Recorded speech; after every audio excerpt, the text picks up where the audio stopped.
एक काम की बात बताता हूँ आपको, इससे समझ आएगी। आप लोग इंडिया से बाहर जाते हो, जेट लैग होता है आपको।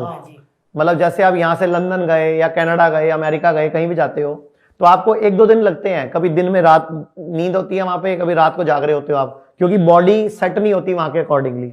इस बार आप और पूरे दर्शकों को बता रहा हूं मैं, जब भी आप इंडिया से बाहर जाओ, 3-4-6 घंटे का जहां टाइम जोन का डिफरेंस हो, आप जाते ही ना पहले वहां 40 मिनट 50 मिनट धरती पे नंगे पांव पार टिका लेना।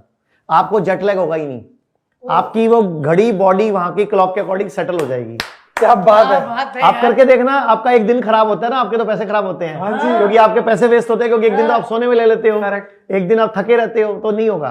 30-40 मिनट हमें धरती पे पांव टिकाने हैं, वो बॉडी 0 वोल्ट में आएगी, बॉडी अपने आप वहां के ज्योग्राफिकल सिस्टम के अकॉर्डिंगली, धरती की अर्थ के अकॉर्डिंग अपनी एनर्जी को उससे मैच कर लेगी। इतनी ज्यादा लॉजिकल बात है। एक काम की बात बताता हूँ आपको, इससे समझ आएगी। आप लोग इंडिया से बाहर जाते हो, जेट लैग होता है आपको। मतलब जैसे आप यहाँ से लंदन गए या कनाडा गए, अमेरिका गए, कहीं भी जाते हो